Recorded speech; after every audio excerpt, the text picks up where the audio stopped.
Hello, and welcome to another episode of the Health Bridge podcast. I am your host, Holly B. And I thank you, as always, for being here. Your support means so much to me. If you are getting value from the episodes that I've been putting out, from all the guests that I've been having on this show, please take a moment, if you haven't already, to like and subscribe to this podcast. It really helps my show get seen and heard by more eyes and more ears. And that just helps expand the message, right, of holistic health. So thank you so much for taking a moment to do that. Now, for today's episode, we are going to do a quick deep dive into the concept or the practice of earthing. You may also have heard it called grounding. I'll use those words interchangeably throughout this podcast, but know that they do mean the same thing. Basically, earthing is getting outside, getting the soles of your feet on the ground, or laying on the ground, or touching with your hands a tree or a plant that is rooted in the ground. Does that sound like a hippie thing to do? Absolutely, it does. So I understand that in today's culture, talking about grounding or earthing, it just sounds like you're a crunchy granola, tree hugging hippie that just wants to stay in the ethereal woo woo. Okay, I can see that you would think that, but let's take this back to the origins. This has been a concept that is understood to be a health promoting practice for thousands of years. The ancient Chinese with traditional Chinese medicine, uh, in ancient India, ancient Ayurvedic medicine, this concept is just understood to be health giving, okay? Communing with the earth, essentially, connecting with the earth. Even, I would argue, prior to that specific ancient knowledge, it was just something that was done on a daily basis because you couldn't get away from the outside elements. You were just a part of the outside elements. You were living outside, you were hunting, you were gathering. We didn't have sophisticated indoor environments for us to live in until much, much more modern history, right? It was just a fact of daily life. As we have developed in the last, I would say, 100 to 200 years, things have changed so dramatically in what we eat, what we wear, the cars we drive, the way we live, just the electricity that we use, the way we build our homes, the way we are insulated all the time in order to always be seeking comfort. There are, of course, good things about this. However, we have to look at how different that is from the way humans have evolved throughout history, throughout time. It is only up until very recently that we have changed so many of our habits in this way. So, when I was researching grounding, I found that the shoe industry really took off after we created synthetic materials and we started putting rubber on the soles of all of our shoes. I believe that was in the 70s. And there is correlation. I'm not going to say causation, but there's definitely correlation in different graphs that you can see that as shoe sales with this new type of sole rose like this, you can also see correlations in things like diabetes and heart disease and other types of diseases going up as well on the same scale that the shoe sales were. Now, again, I'm not going to say that it has only to do with the types of shoes that we were wearing that this started becoming an issue with our health. There are, like I said earlier, many other factors. The industrialized food industry, seed oils becoming rampant in throughout our diets, um, electricity, being indoors all the time, working in cubicles. Like the list does go on and on. There are so many other lifestyle factors involved. However, when we replaced our shoes, on the soles of our shoes with rubber as opposed to wearing like leather shoes, that created a disconnect, an automatic disconnect between our bodies and the earth. So let's dive a little bit deeper into that.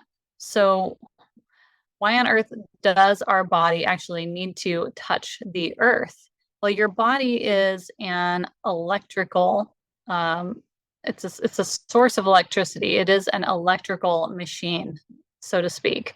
So it needs um, it needs a source of grounding, just like when you wire your house or you have cable lines running, they always need to be grounded, meaning actually to the ground so that if a electrical surge happens, they call it grounding. It can be grounded through the ground. So that electrical surge goes into the earth and it is essentially neutralized. So our bodies work the same way. Our bodies need to continually have access to touching the ground, touching something that is rooted into the ground, a tree, a plant, so that it can actually ground, so our bodies can ground out the excess energy stores or that kind of frazzled, you may have heard the term like dirty energy that happens with electricity within your homes that's kind of radiating out from the actual cable line or energy line. So it's kind of like that. Your bodies can get this like sort of frazzled energy, or if you're stuck in a stress response, your body's pumping out a different source of energy, extra energy within the body. And if you can't ground it out or find ways of releasing it, then it gets stuck in the body. And over time, this will really affect your health. It causes inflammation in the body. It causes essentially free radicals in the body. If you don't know about free radicals, those are essentially super problematic. They are causing inflammation in the body. They are a cause of cancers. They are a cause of, any kind of dis-ease condition in the body. So we need to find ways to neutralize those free radicals. Antioxidants are things that we ingest to neutralize free radicals in the body. So when we are touching the ground with skin to skin contact, or at least with just a simple leather sandal, we are able to take up the negative ions from the body. So our body acts as a positive electrical current. The earth has negative ions. And so when we are touching the earth, we are actually soaking through our skin the negative ions up into our body. It acts as antioxidants in the body and helps to neutralize free radicals. So when we are neutralizing free radicals, what are we doing? We are causing inflammation to die down in the body, to go away. We are calming the overactive nervous system and getting your body into the rest and digest phase so that it can rest and repair all of the, damage from the random stressors that come up, right? We are neutralizing cortisol in the body. We are calming down all of the stress functions. Okay. So think of it again as that electrical exchange. Now, I know maybe it sounds weird to you that you can actually I can step on the earth and soak up these ions through my skin. Well, let me give you a little test to see if you can really soak things in through your skin. Take a garlic clove, cut a garlic clove, and rub the garlic juice on the bottom of your foot. Time how long it takes for you to actually taste the garlic in your mouth. That's a really quick and easy way of determining that, yes, things actually soak in through the skin and emanate through the body. So it doesn't have to be a physical substance like garlic. but we can still draw in energy. We can still draw in energy through our feet, through our body. We can draw in frequencies through our body, and it can have positive or negative effects. So, to neutralize the negative effects, earthing is incredibly healing and incredibly important to bring into your self-care routine. If you have lupus, if you have other autoimmune conditions, you have inflammation in your body. Okay. If you have pain, you have inflammation in your body. All of these things require more antioxidant function in order to calm that inflammation down. And think about your normal 24-hour day. How often are you really getting outside? How often, when you are outside, are you actually having, like, do you have your shoes on the entire time, or do you take them off? Are we just going from our home to our car to the grocery store, back to our car, back home? Like, what is your routine looking like? How much time do you spend indoors under, crappy lighting, in front of computers with Wi-Fi all around us? All of these things are not creating a system that is anti-inflammatory for the body. Okay. The science of grounding, the science of earthing is extremely well studied at this point. There is a lot of science, there's a lot of research behind it. Why don't you hear about it? Well, because it involves healing yourself for free, right? Almost everyone has free access to the outdoors. Maybe not everybody has access walking out their front door into a beautiful garden, or walking down a path into the woods, or living right by the beach to get to the ocean. But virtually everybody can have some access to the outdoors. There are workarounds, of course, if you have disabilities or mobility issues, or if you are in a very urban environment or an environment that may not be overly safe for you to take your shoes off and walk around in. There are workarounds for that. But even sitting on cement steps, so you're in an urban environment, you're in a high-rise building, if you go outside and the steps in front of your building are cement touching the ground, you can sit there and put your hand on the step, just kind of lean on your hand while you're scrolling through your phone if you want. That's going to automatically ground you.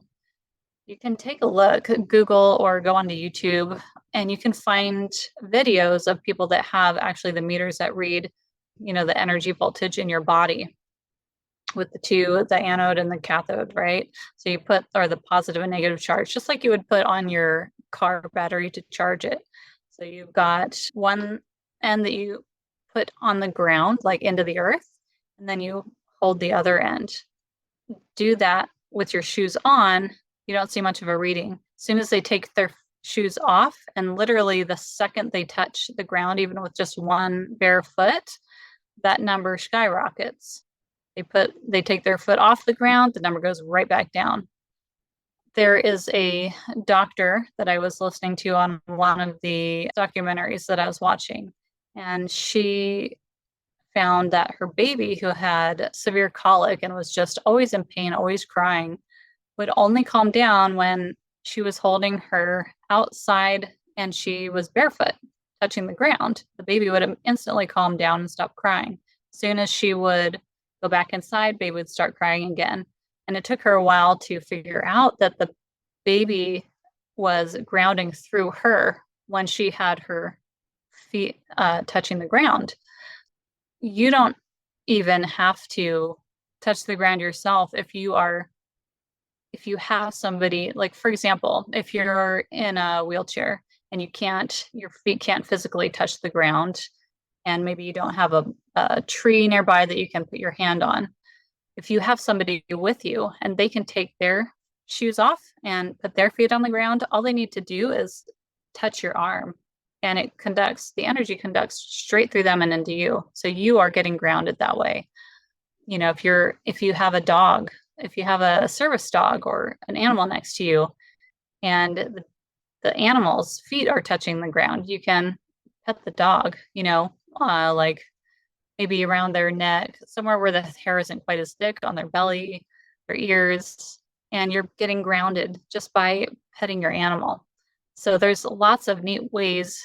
And again, these are free ways to access this amazing healing energy.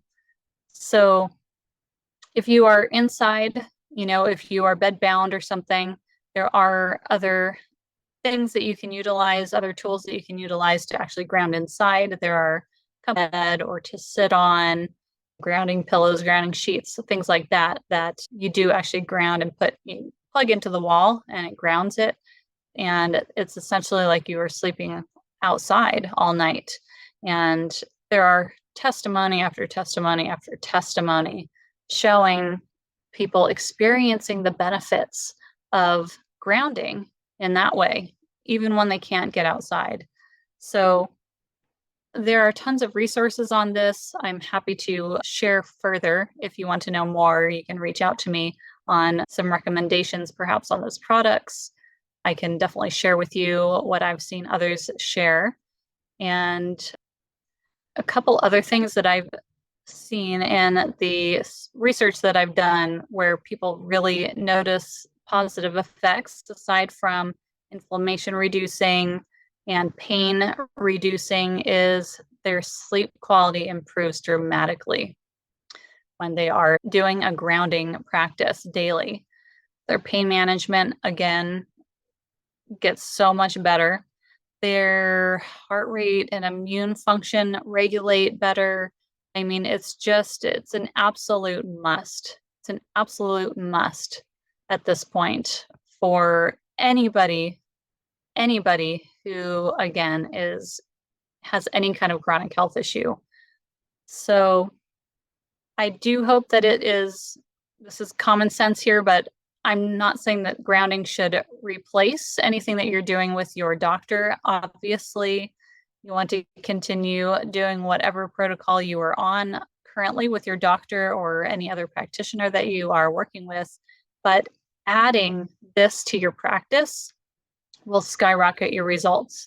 And if you're working with your doctor, if you are on medication, it will be really fascinating to see how you continue responding to your medications and whether or not you can actually start backing down on your medications because your body is functioning better on its own because you are grounding and earthing yourself regularly. So if you are somebody that is experiencing pain, experiencing inflammation, if you have lupus, if you have chronic fatigue syndrome, try this. What do you have to lose? Only a better quality of life, right? That's the only thing that you have to lose is access to a better quality of life. So try this. Do it as much as you can for 30 days. That doesn't mean you need to be outside for 2 hours a day. I mean, the more you can do, the better. I'll say that. But if you can only do this for, say, 5 minutes, 3 times a day, that's great. Start there. You can always add to it, but just start there and commit to that for 30 days. Get back to me in a month and tell me how it went for you. Tell me what you noticed. Tell me how your sleep changed. Tell me if you noticed changes in your inflammation and your pain levels and your symptoms that you're managing. I really, really would love you to do this earthing challenge and reap some results from it. So let me know if you are interested in doing this. If you want some it, please reach out to me. Also, if you're interested in this, if this appeals to you, this approach to health, these are the types of things that I coach my clients on. Everything that I have learned and experienced over the last few years has really shown me that getting simplified and getting back to basics on how the human body is designed to live, with our diet, with our sleep patterns, with just the way we live, the things that we implement in our households, the Wi-Fi, the lighting, all those things, we can make subtle changes and we can get back a little bit closer to our ancestral roots, and our bodies will thank us for it. So healing, I'm not going to say that conditions like lupus aren't extremely challenging and complicated. Of course, they are, but the healing aspect of supporting your body and just giving it the nourishment it needs, that doesn't have to be complicated. Okay? It doesn't have to be complicated. So reach out to me if that thought appeals to you. If you have been stuck in the Western medicine model and you're not finding enough relief from it with your symptoms, let's talk, because there is relief out there for you. I have no doubt that you can find some healing through using these methods that I coach on. They're not rocket science, they're very simple, but let's get you feeling better. Let's get you some more energy in your life. Let's get you feeling like you have the ability to follow your passions and your life interests again. Okay? Reach out to me. Find me on Instagram. Find all my links below. And let's connect. Let's chat. I would really love to hear your story and get to know you and see if we might be a good fit to work together. Thank you so much for listening. And I will see you next week on another episode of the podcast.